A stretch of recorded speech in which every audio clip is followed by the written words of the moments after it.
trabalhar. Ele faz miséria com o computador. Eu vou chamar o gerente de pesquisas da IBM na Califórnia, Jean-Paul Jacob.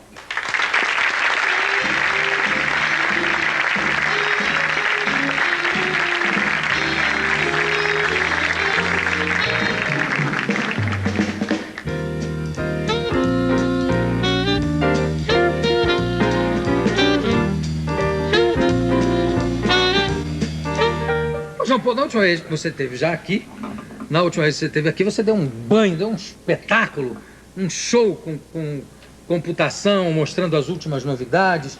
Tem mais novidade ainda do que aquilo que você mostrou? Já felizmente. Você acha que o mundo dos computadores anda mais rápido do que o mundo real? É uma pergunta difícil, mas certamente anda mais rápido. A tecnologia da informática anda mais rápida que qualquer outra tecnologia jamais conhecida pela humanidade. Por que isso, hein, Jean-Paul? É porque o caminho é mais fácil? O investimento é maior? O que há? A importância é maior. Nós vemos na informática talvez uma ferramenta para resolver muitos dos nossos problemas. Mas não vemos ainda essa ferramenta suficientemente desenvolvida. A informática ainda não faz por nós aquilo que nós queremos que ela fizesse. O carro aumenta o nosso poder de locomoção. O telefone aumenta o nosso poder de comunicação. O computador devia aumentar o nosso poder intelectual. Auxiliar-nos a raciocinar, a resolver problemas de saúde, educação, etc. Ainda não o faz. Então nós temos que avançar a tecnologia, que já está avançando ao ritmo desesperado, avançá-la ainda mais. E é isso que se passa. No campo da saúde, o que tem de novas descobertas? Tem uns robozinhos que entram no corpo humano? Como é que é essa história? Tem. À medida que a informática avança, as consequências desses avanços se fazem sentir muito mais em outros campos. Por incrível que pareça. Então, à medida que nós começamos a fazer transistores cada vez menores, através de um processo chamado fotolitografia. Ou seja, para fazer um transistor, você pega sobre a superfície do silício, projeta uma máscara, que já tem a forma que o transistor tomará. Ao projetar essa máscara, as partes expostas à luz se tornam mais moles e você lava essas partes e deixa as partes expostas à sombra, que são os transistores. Por que não usar essa tecnologia de fotolitografia para fazer outras coisas? Por que somente fazer máscaras com forma de transistores? Então começamos a fazer máscaras com forma de motores, máscaras com forma de engrenagens, máscaras com forma de alavancas, e aos poucos vamos pondo esses elementos todos juntos para formar pequenas máquinas. Agora, como essas máscaras e os transistores de hoje são minúsculos, para te dar uma ideia, hoje eu colocaria comercialmente, transistores já feitos, eu colocaria 130 deles na espessura do meu fio de cabelo. 130. E em laboratório... Num fio de cabelo? Num fio de cabelo. Mas de que tamanho esse fio de cabelo? O fio de cabelo... Mas se você me disser 12 quilômetros, aí já... Eu vou até te dar um de presente. Ai! Esse fio de cabelo que você não está vendo tem 100 microns de diâmetro. Eu vou explicar o que é um micron. 1 milímetro tem 1000 microns. Um fio de cabelo tem 100 microns. 100 microns. Transistores de hoje têm 0,7 microns, ou seja, 130 cabe na espessura do meu fio de cabelo. E já fazemos em laboratório transistores tão pequenos que 1000 cabem na espessura do fio de cabelo. 1000 transistores. 1000 transistores num fio de cabelo. E necessitamos dessa tecnologia. Mas essa mesma tecnologia permite fazer motores que cabem no fio de cabelo. Se você me permite, eu trouxe até uma imagem. Posso mostrar? Vou pôr aqui, que talvez mais tarde eu vou precisar dele. Tecnicamente. Então, se você me permite, eu vou lhe mostrar um motor feito no nosso laboratório. Motor esse comparado a um fio de cabelo. O que você está vendo na parte de baixo é um fio de cabelo. E o motor, onde é que é o fio de cabelo? O fio de cabelo é essa parte aqui. Esse é a parte superior do fio de cabelo. Mas não é esse seu fio de cabelo, é outro? Não, não é esse não. Esse é mais fino, é loiro. Os loiros têm as coisas mais finas, você sabia? Todas? Não. Esse não é um programa sobre sexologia. Não, tem as partes físicas, como os cabelos, etc., mais finos. Então também é. Esse é um fio de cabelo de 50 microns de diâmetro. E esse motor, o que? Esse é um motor? Esse é um motor que funciona. Mas motor de quê? Esse é um motorzinho que poderia acionar partes mecânicas, poderia acionar braços, poderia acionar pernas, e com motores desse braços tipo... também? Poderia acionar braços pequenos, minúsculos. Sim. minúsculos. Se bem que brevemente você terá implantado, eu vou depois falar um pouco mais dessa tecnologia. Terá implantado o quê? Você terá implantado vários desses micro-organismos no seu corpo. Este será um deles. Esse aqui é um pequeno robô, ele é exageradamente grande, cabendo na palma da minha mão, como vocês estão vendo. Olha o tamanho. Ele é exageradamente grande para para que vocês vejam, para que vocês consigam enxergar. Nós podemos fazer robôs do tamanho, do diâmetro de um fio de cabelo. Para que servirão esses robôs e essas tem perninha máquinas? e tudo esse robô? Ele tem perninha, é uma réplica daquele R2-D2 do Guerra das Estrelas, Exatamente. mais para atração pública, porque nós podemos fazer essas máquinas ainda muito menores. Para que servirão essas máquinas? Especula-se, por exemplo, que essas máquinas vão entrar no nosso corpo humano, navegar pelos vasos sanguíneos, pelas artérias, pelas veias, e limpar, por exemplo, depósitos de colesterol. Então o robô está navegando lá, encontra o depósito de colesterol, de repente o médico comanda, limpe. Ele mexe os braços. É um rotorrouterzinho. É um rotorrouter dentro das suas veias, de suas veia. artérias. Esse robô vai navegar pelo seu corpo. Então, por exemplo, o médico suspeita que a parede do seu duodeno, não sei onde é que fica isso, mas a parede do seu duodeno tem algum mal-estar qualquer. Então o médico diz para o robô que está lá dentro: robô, ó robô. Você trata como... Trata como gênio da lâmpada. Não, trata com muito respeito que o negócio está lá dentro, né? É. Então, robô, ó robô, mande-me uma imagem dessa parede. O robô tem uma câmerazinha de televisão e manda uma imagem para o médico que está lá fora. O médico diz: eu acho que tem algum mal-estar aí, pegue uma amostra e traga-me. Então o robô cava a amostrinha, vem navegando pelo sistema, vem na ponta da língua, o médico pega essa amostrinha e diz: obrigado, robô, ó robô, volte. Então, essa é uma Ele sai pela língua, ele sai pela boca. Essa é uma especulação, é um cenário fantasista, mas o fato é que essas Não, mas o que tem de realidade já nisso? Tem os robôs muito pequenos, máquinas que têm sensores, Mas ainda não têm navegam partes pelo corpo móveis. humano. Ainda não, porque faltam voluntários. Se tiverem alguns aqui, não, mas se não tiverem É só voluntários... porque faltam voluntários. Mas senão nós vamos ter que usar... Aliás, por falar nisso, eu trouxe uma balinha para você. Você quer uma balinha feita no meu laboratório? Não sei. O que é essa balinha? Não, é que dentro tem um desses robôs. Se eu conseguir alguém para comer essa bala, ele está lá dentro. Não. Na falta de voluntários, eu acho que tem um grupo de pessoas que comem uma coisa esquisitíssima, chamada escargot. Você come escargot, por sinal? Como? Claro. Desculpe, eu ia fazer uma brincadeira. Não, escargot é uma lesma, né? Então você tem que comer muito rápido, senão o bicho adquire vida própria lá dentro. Então você quer comer e engolir muito rápido. Por que não injetar isso nos escargots? Que vem já daquela maneira horripilante, desculpe, eu não como escargot. Você não come. E Ostra também. Ostra também. Você come ostra? Não, Também obrigado. Não, obrigado. Mas também você engole rápido, né? Para não sentir. Para não sentir. Por que a gente engole rápido? Eu não sei. De nojo, deve ser. De novo? Aliás, escargot é um ótimo nome para esse prato, devido àquilo que se passa depois de você comê-lo, né? É verdade. Escargot. Dependendo. Quando o escargot não está muito bom, aí Você- escargot mesmo. Exatamente. Então, Nós fazemos- Jafon, mas vem cá, antes de terminar o negócio do robô, vai ser possível, por exemplo, o robozinho pegar o antibiótico e levar ele diretamente no foco da infecção? Perfeitamente possível. A revista, o jornal New York Times dos Estados Unidos, que é um jornal muito respeitado, no ano passado, no dia 1º de janeiro, publicou uma previsão feita por cientistas sobre as 10 tecnologias que mais afetarão a humanidade na primeira década do próximo milênio. Sim. E a tecnologia principal era essa de micromecanismo, nós chamamos isso de nanotecnologia. E não há dúvida que ela viverá no nosso corpo. Agora, tem muitas Você outras vê? aplicações. Um pneu de carro, você põe o robô... Eu chamo isso de robô, para não dar um nome vulgar, mas o nome vulgar seria um nanomecanismo. Não, você põe um robozinho. o robozinho no pneu do carro, o robô está medindo o estado das estradas, se a estrada está molhada, o robô comanda os breques a não segurarem o pneu de uma certa maneira, o robô detecta o estado da estrada, o robô Só também está lá poder se no usar em para-choque. motocicleta também, né? Para detectar.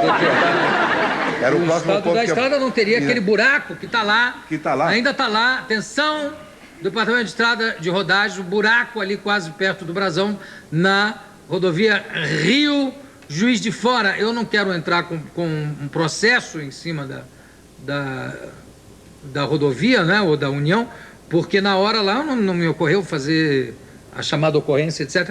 Mas, por favor, tapem aquele buraco, porque aquele buraco é perigoso até para carro pequeno, que dirá para moto. Mas enfim, voltando Negócio aqui aos horrível. robôs. Esses robôs, então, no seu caso, eles poderiam até ajudar, porque eles estarão nos para-choques dos automóveis, conversando com outros robozinhos nos para-choques dos automóveis que vêm na direção oposta.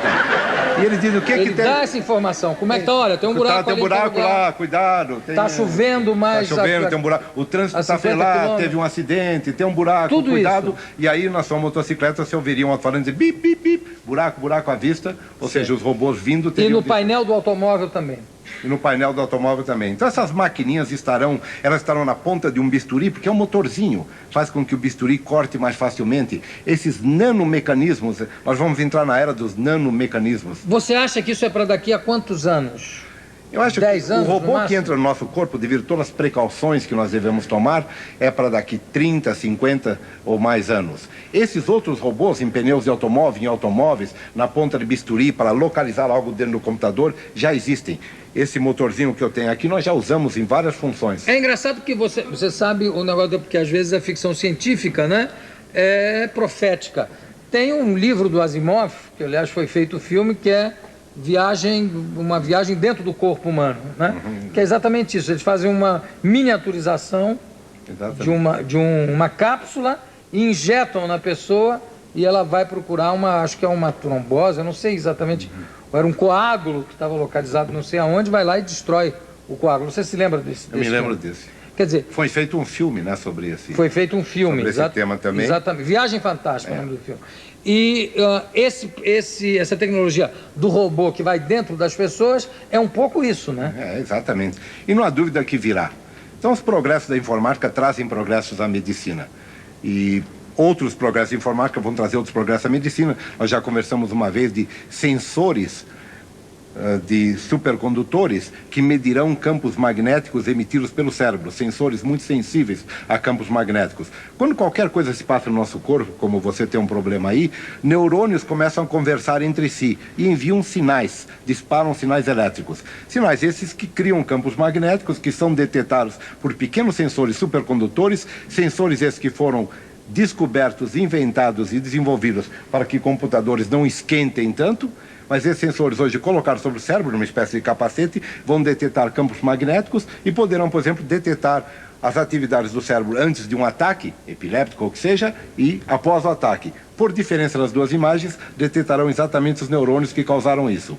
Ou vão detectar também onde é que nós ouvimos certos sons, onde é que nós vemos um aparelho se aproximar. Uma vez que nós sabemos isso, por que não estimular esses neurônios numa pessoa que não ouve ou numa pessoa que não vê? Então, Quer dizer, vai substituir a visão, digamos assim. parcialmente sim, você poderá talvez estimular os neurônios de uma pessoa que deficiente de sombras, visão etc. para ver um objeto se aproximar, Para ver- ver entre aspas. Bom, nós vamos continuar conversando aqui com o Jean Paul, porque tem um vídeo aqui ligado, a gente tem uma série de coisas para mostrar. Eu vou chamar o reloginho e a gente segue esse papo, tá? Rapidinho, rapidinho. Willem, solta o ponteirinho que ainda tem muita coisa para se ver aqui. Bom, eu estou aqui, tenho aqui ao meu lado o Jean Paul Jacob, que é gerente de pesquisas da IBM na Califórnia e está aqui dando demonstrações das últimas descobertas, enfim, das últimas inovações no terreno da informática. Vamos passar agora para os computadores, para o multimídia, para realidade virtual, enfim, as coisas que estão aí aparecendo e que estão desenvolvendo com uma rapidez incrível. O que você tem aí na mão agora? Eu vou te mostrar já, mas só como introdução, da mesma maneira que nós estamos conversando dos progressos da informática e suas aplicações na medicina, evidentemente os progressos da informática têm aplicação na informática.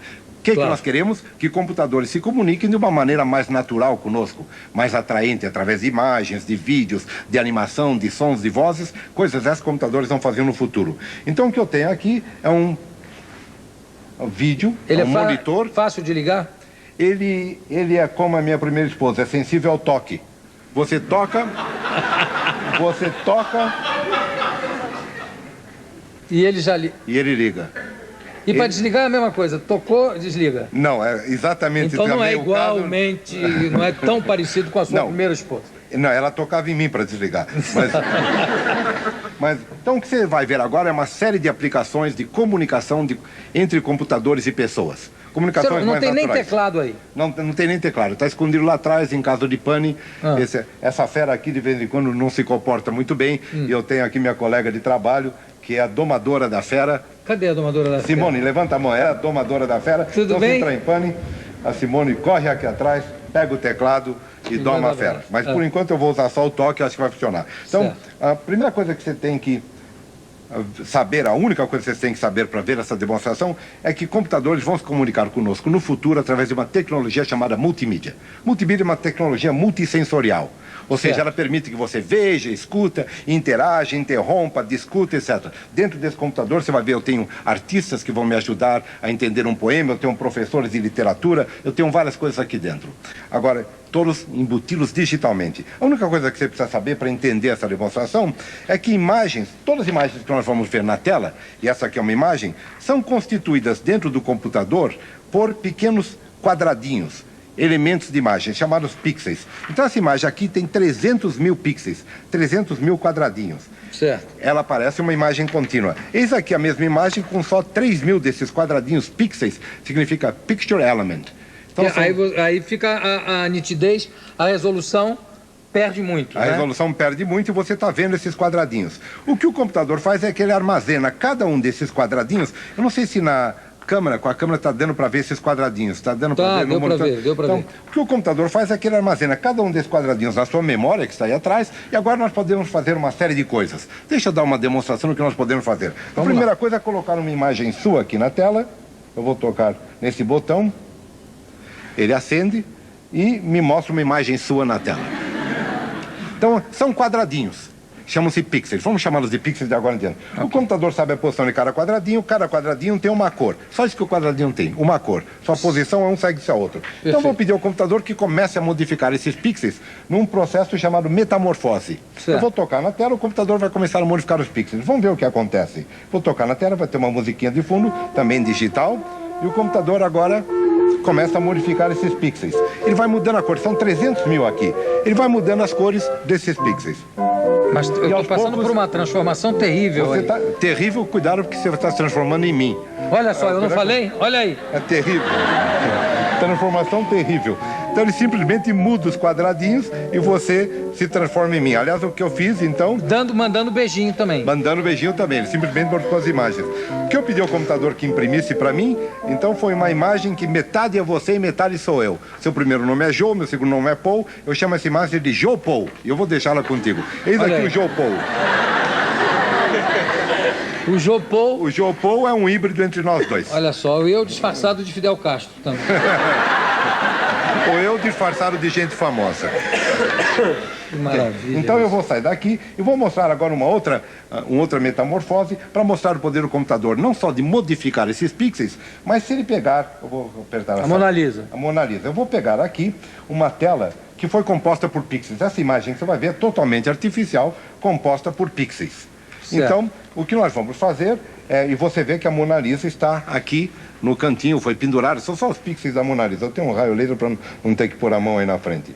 Okay? Cadê o raio? Então, põe um raiozinho bonitinho. Põe um raiozinho onde? Aí, olha, aí, Então tem um raiozinho bonitinho. É impressionante, essa outra tecnologia que antigamente custava uma fábula, esse raio laser, eu posso iluminar a parede lá, posso iluminar, tem um poder fantástico. Esse raio laser eu vou usar mais tarde para explicar discos ópticos, se nós tivermos tempo. Então, esse aqui é a Mona Lisa. São todos pixels. O que o computador vai fazer primeiro é aumentar os pixels ao redor da Mona Lisa, e aumentando esses pixels e colocando-os na tela, você vai ter a impressão que a máquina está fazendo um zoom.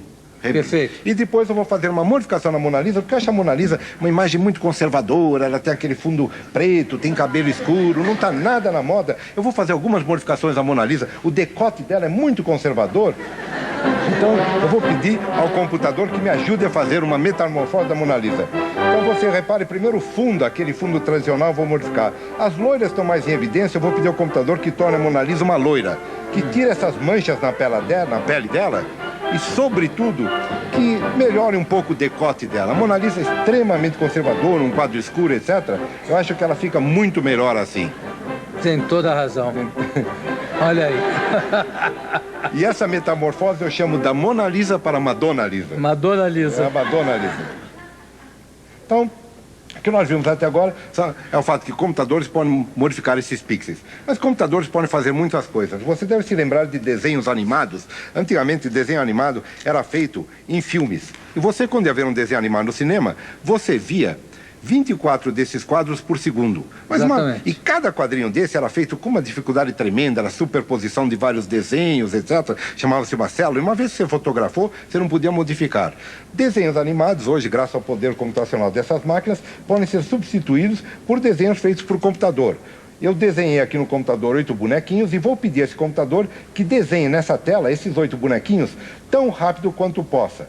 No começo, você vai ver o bonequinho se deslocando passo a passo, discretamente. Mas à medida que a máquina acelera, o seu cérebro cria a ilusão de movimento contínuo, como no cinema, sucessão rápida de imagens. Então, a partir de agora, você vai ver, você olha o bonequinho na tela do computador, ele vai dar a impressão já ele está correndo. Então, e qual é a vantagem de fazer isso digitalmente? Você quer modificar alguma coisa? Não precisa modificar um filme, você modifica aqui. Você quer colocar um fundo de uma cidade, coloca aqui. Isso é tudo feito digitalmente. Então, um desenho animado modificável. Então, o computador pode, modificar imagens, pode criar desenhos animados e agora pode fazer coisas muito mais complexas. Eu quero dar um outro exemplo, que é o último nessa área de animação, que é o computador criando um personagem dentro dele. Muito brevemente, você vai poder conversar com personagens dentro do computador. É um professor, é alguém que lhe ensina alguma coisa, é uma pessoa que consulta uma enciclopédia. São várias interpretações do mesmo texto clássico. Várias interpretações. Você pode conversar com essa pessoa que vai buscar informação para você, você pode pedir para essa pessoa ler os seus recados que chegaram, as suas cartas, etc. Essas pessoas são colocadas dentro do computador através de moldes de fios de arame. Então, para colocar um molde de fio de arame no computador, você pode usar ou uma pessoa real, cobri-la todinha de fios de arame, muito poucos voluntários de novo. Muito poucos. Ou criar uma estátua de gesso, cobrir com fios de arame e entrar com as coordenadas desses pontos das intersecções num computador. E esse computador agora tem aqui um molde de fios de arame tridimensional que corresponde a uma cabeça. Agora você pode ensinar esse computador de piscar um olho simplesmente através de deflexões, alguns nós, intersecções desses fios de arame, de mover a boca, de falar alguma coisa, Agora, etc. isso é feito, então, realmente com fio de arame em volta de uma cabeça de gesso? É feito não pode ser desenhado e... Pode ser desenhado, mas não é tão realístico. Perde a dimensão, perde a dimensão da realidade. Você vai ver o que vai acontecer agora. Eu vou cobrir esse molde de fio de arame com uma fotografia. Fotografias são coleções de pixels. Eu vou amarrar os pixels das fotografias, esses quadradinhos, aos nós desse molde. Então nós vamos ver agora. Primeiro o molde vai falar sem som, só para que você se concentre. Vai falar e mexer os olhos. Depois o molde foi coberto com uma fotografia de uma mulher oriental, que vai fazer a mesma coisa. E como todo mundo pensava que isso era um vídeo, porque é tão realístico, nós cobrimos o molde com a Mona Lisa, que vai também piscar e falar com você. Isso leva só 8 segundos, então eu vou mostrar a vocês. Então, primeiro, 2 segundos, o molde de fio de arame vai se defletir e vai piscar para você, ou vai fazer alguma coisa. Eilo. Agora está a japonesa, e como ninguém acredita que isso não é um vídeo, eis a Mona Lisa fazendo a mesma coisa. A Mona Lisa também, cheia de música, cheia de cacuete.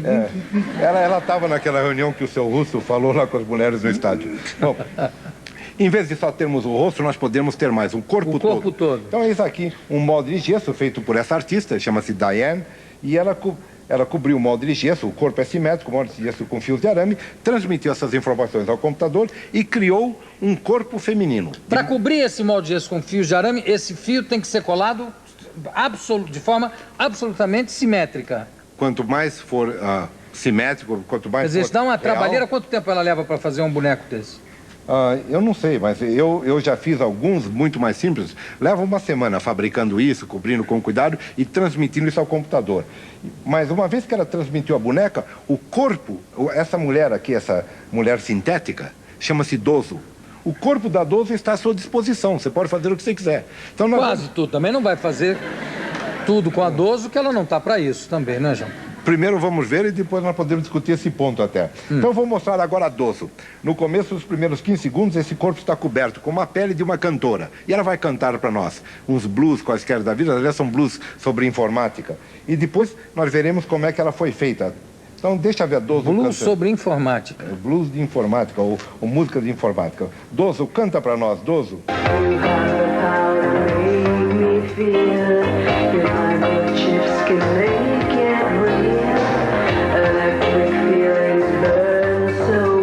Quer dizer, essa mulher é aquela mulher é aquela mulher de gesso toda... Aquele molde de fio de arame que foi coberto com uma pele. Que coisa impressionante isso.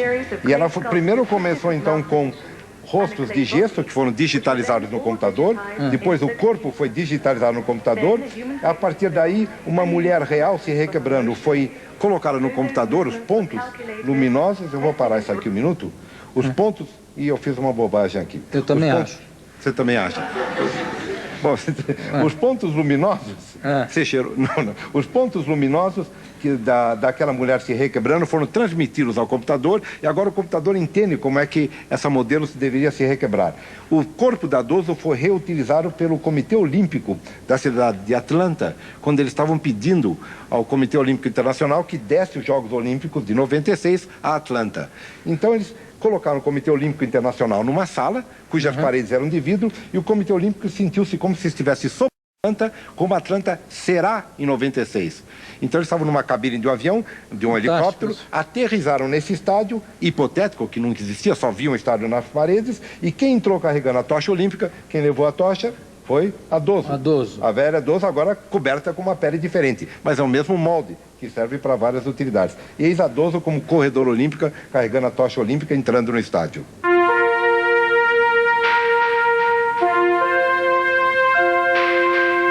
Olha que incrível isso. Dozo now has a new role as torchbearer. Agora, ela não tem bunda, né, João Paulo? Você já notou que ela é um jacarezinho de bunda, né? Ela... Por que isso? É uma coisa de preferência de americano? Eu nunca tinha reparado nesse detalhe técnico. Mas é verdade. Precisa falar para a sua artista lá, né? Para botar uma Dozo, uma bundinha, um pouquinho de... Para quando você fizer demonstrações no Brasil. Eu vou perder uma amiga ao dizer a ela que o seu único comentário foi um comentário anal. Bom. Não foi anal, foi bundal. É diferente. Ah, não, eu vi o... Nadegal. Nadegal. Bom, e aí... Então, deixa primeiro, essa então... parte de animação. De animação, ou seja, aqui, aqueles transistores pequenininhos que eu mencionei a você, começam a funcionar em conjunto, milhões deles, para fazer que isso seja possível. Repare que isso é diferente de uma televisão. O que nós estamos vendo aqui são imagens digitais. Você modifica, você envia, são bits e bytes. Você envia para um amigo, diz, olha o que eu fiz, e aparece um desenhozinho na tela do seu amigo. E, além de tudo, o que nós estamos vendo é multimídia, ou seja, o computador não precisa mais de teclado. Ele fala contigo, interage, etc. Precisa de teclado se você quiser escrever texto, né? Aí... Se você quiser escrever texto, ou você pode ditar ao computador em linguagem vagarosa e o computador entenderá, colocará o texto que ele entendeu aqui e você pode corrigir, que é mais rápido do que você simplesmente dar texto. Eu queria mostrar então mais duas coisas desse computador. A primeira é a evolução da informática e depois eu queria terminar com um poema onde eu coloquei, repito, atores aqui e professores de literatura para me ajudar a entender. Ótimo. A evolução da informática, a evolução dos computadores é fácil de usar. Na sua infância, computadores, e talvez você teve um desses ou ainda tem, mostravam texto na tela num caractere, um tamanho de caractere que o computador não podia variar. A tecnologia era muito simples. A memória do computador cuspia essas letras todas e o computador colocava isso na tela. Então você não tinha escolha. E era horrível de se ler, você provavelmente não está conseguindo ler. Nesse texto eu descrevo o que é levitação e depois, nesse texto, o repórter diz, agora para provar que é levitação, e descreve o nosso programa em que nós falamos de levitação. À medida que a informática evoluiu, os computadores pessoais permitiram que a gente escrevesse textos nos caracteres que nós queríamos, ou seja, muito maiores, e alguns desenhos elementares que já dão uma ideia de levitação, nesse caso, ou seja, você leria o texto e veria um desenhozinho. E, de novo, tem o mesmo texto falando de levitação e depois um texto dizendo como é que eu provei que esse imãzinho estava levitando. À medida que a informática evoluiu mais... Isso é um processador de texto? Isso aí é um processador... É um processador de texto e de imagens, porque é necessário mais poder computacional para processar imagens. Certo. Então, quando a informática evoluiu nos últimos 3, 5 anos no exterior, agora você coloca não só texto, como coloca imagens na sua tela. Imagens que não são de alta qualidade, se você por acaso tem imagens de... não tem muita memória, só imagem de baixa qualidade, mas alta qualidade pode ser produzida muito facilmente com memória adicional, memória essa que depende de novo... Esse computador que está aí tem quanto de memória? Esse computador está funcionando com um disquinho de 320, 400... 320 ou 400, Simone?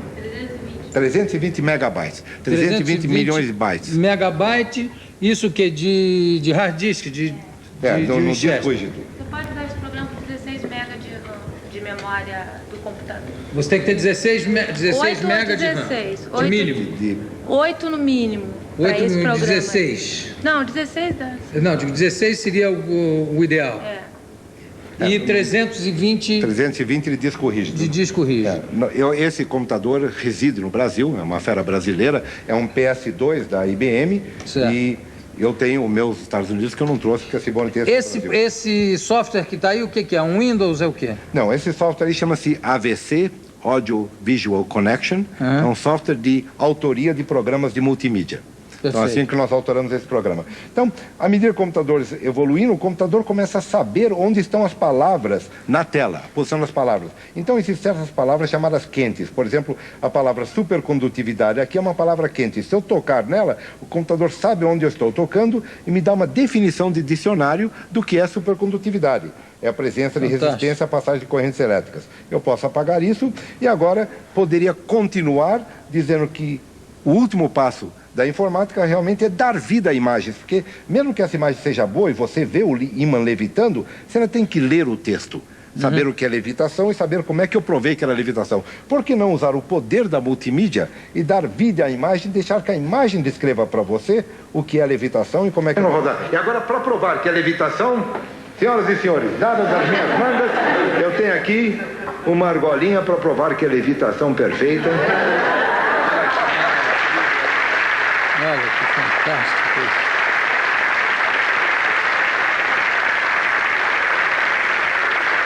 Isso tudo está nesse teu disquete, Tá né? tudo no disquete, tá tudo na memória. Então podia ter o programa todo, podia ter outras informações, etc. Essa é a evolução da informática. Você pode armazenar todo um arquivo com imagens. Você pode armazenar todo um arquivo com Esse imagens. programa, por exemplo, foi o programa que você esteve aqui, está armazenado em arquivo, digamos. Exatamente. Então posso modificar, posso pôr texto em cima dele, posso editá-lo, posso retirar uma parte pequena dele, etc. Isso. Agora, eu tenho uma demonstraçãozinha aqui, tenho duas demonstrações. Uma visita a um templo maia na península de Yucatán, uma visita digital em que com joystick você voaria sobre o templo maia de Palenque, no Yucatán, aterrizaria no templo, visitaria o templo, tudo digitalmente. Você para, de repente, a tua visita, pede para ver algumas informações. Agora, e tem um poema interativo. Vamos para o poema, porque o nosso tempo já está. Vamos para o poema, porque o nosso tempo já está.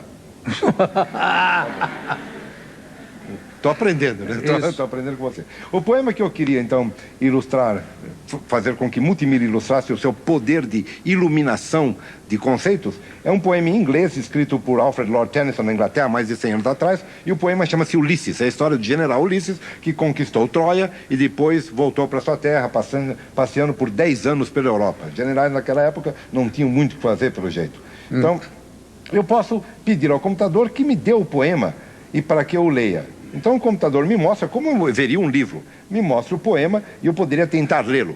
Então eu teria que ler o poema e Little Prophets era Night King, etc, etc.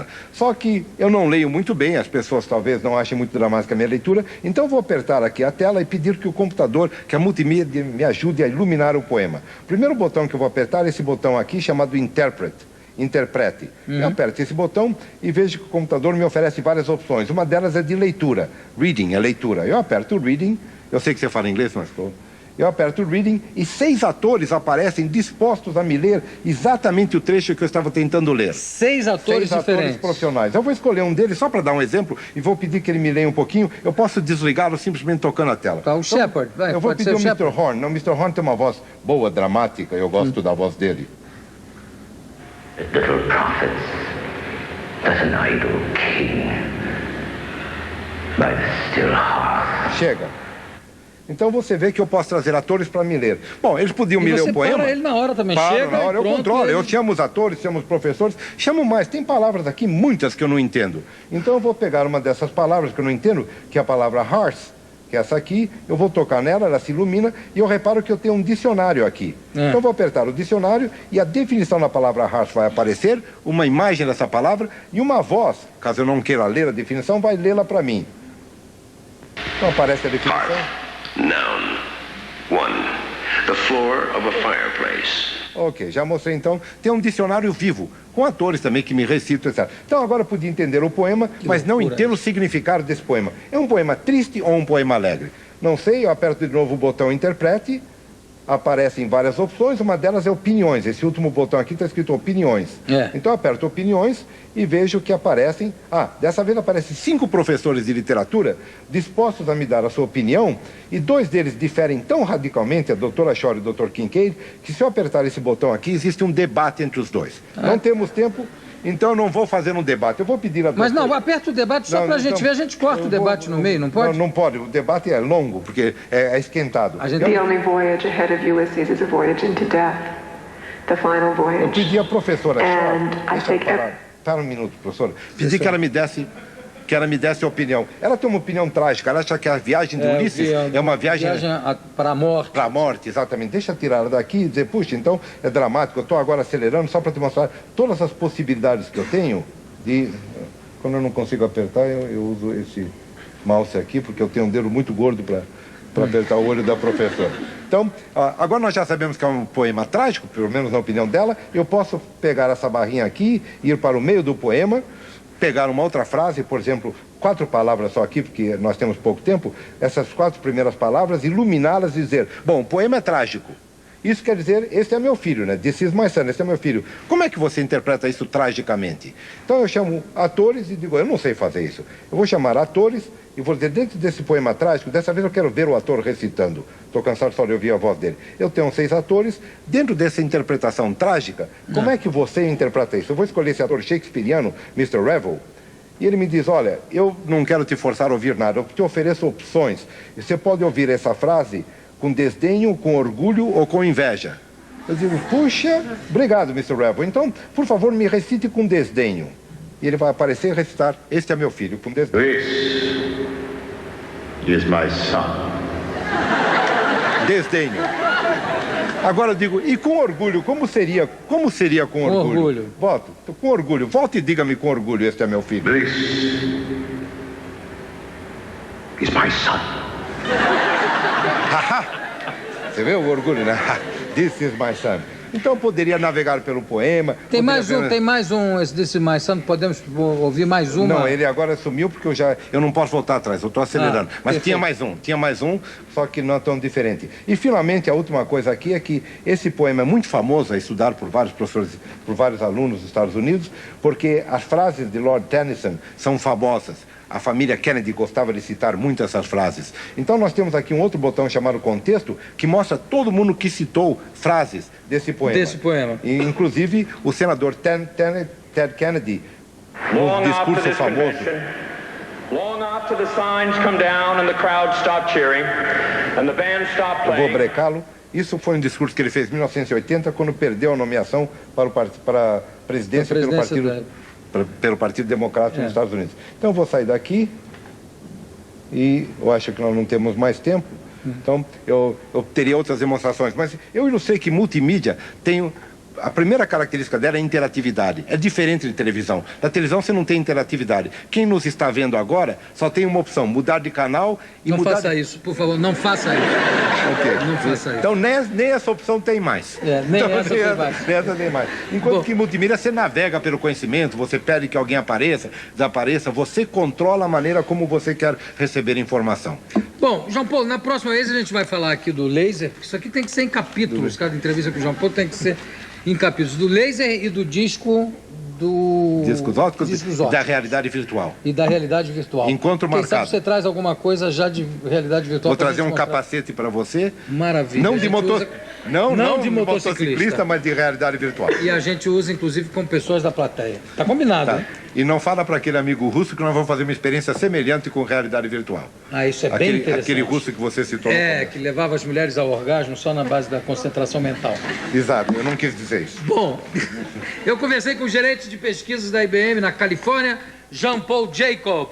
Jean Paul, muitíssimo obrigado pela tua presença, obrigado por trazer sempre novidades aqui. Miau. Miau.